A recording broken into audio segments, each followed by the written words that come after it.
Avatar 3 fire and ash. Already ఈ సినిమాకి divide talk ఉందన్న విషయం తెలుసు. బట్ జెన్యున్ గా సినిమా చూసి వచ్చిన తర్వాత నాకేమనిపించిందో అది మాత్రమే ఈ రివ్యూలో చెప్తున్నాను. పార్ట్ 1 and 2 చూడాలా, పార్ట్ 3 అర్థం అవ్వాలి అంటే ఖచ్చితంగా పార్ట్ 1 and 2 చూడాలి. చూస్తూనే బెటర్ గా అర్థమవుతుంది, లేకపోతే కన్ఫ్యూజ్ అయ్యే ఛాన్సెస్ మాత్రం ఉన్నాయి. ఫైర్ అండ్ యాష్ థీమ్ అంటే జాక్ వాళ్ళ ఫ్యామిలీ ఈసారి ఫైర్ తో అటాక్ చేస్తారేమో అనుకున్నాను. అలా కాకుండా ఒక కొత్త ట్రైబ్ యాష్ అని చెప్పి వాళ్ళు ఏవని వ్యతిరేకిస్తున్న ఈ యాష్ ట్రైబ్ ఫైర్ తో అటాక్ చేస్తారు. ఇది కొత్త థీమ్. మిగిలిన స్టోరీ అంతా పార్ట్ 2 లో ఏదైతే చూసామో సేమ్ అదే స్టోరీ అలాగే నడిచింది. ఈ యాష్ ట్రైబ్ వాళ్ళు ఫైర్ తో అటాక్ చేయడం ఫస్ట్ హాఫ్ లో ఒక యాక్షన్ సీన్ ఉంది, అది మాత్రం చాలా బాగా వచ్చింది. కానీ సెకండ్ హాఫ్ మాత్రం ఈ స్పైడర్ చుట్టూ ఆ డ్రామాని ఆ ఎమోషన్స్ తోనే నడిచిపోయింది. మరలా ప్రీ క్లైమాక్స్ క్లైమాక్స్ ఈ యాక్షన్ సీన్స్ బాగున్నాయి. ప్రీ క్లైమాక్స్ యాక్షన్ సీన్ లో కొంచెం ఫైర్ ను వాడారు కానీ క్లైమాక్స్ యాక్షన్ సీన్ పార్ట్ 2 లో ఉన్నట్టే అనిపించింది. చాలా మట్టికి అదంతా కూడా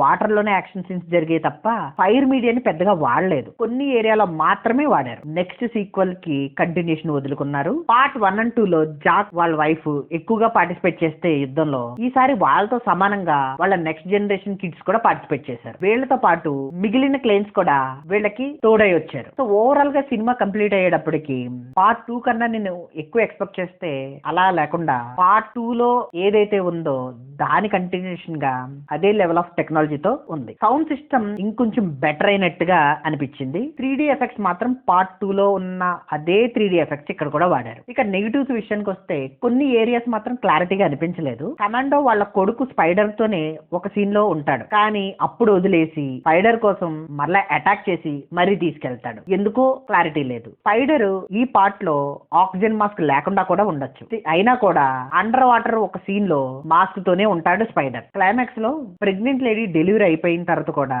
ముందులాగే ఏ చేంజెస్ లేకుండా ఉంటుంది. మరి ఎందుకో. ఇక ఓవరాల్ గా ఈ సినిమాకి నేను ఇచ్చే rating 3 out of 5. It's purely my opinion. Thank you.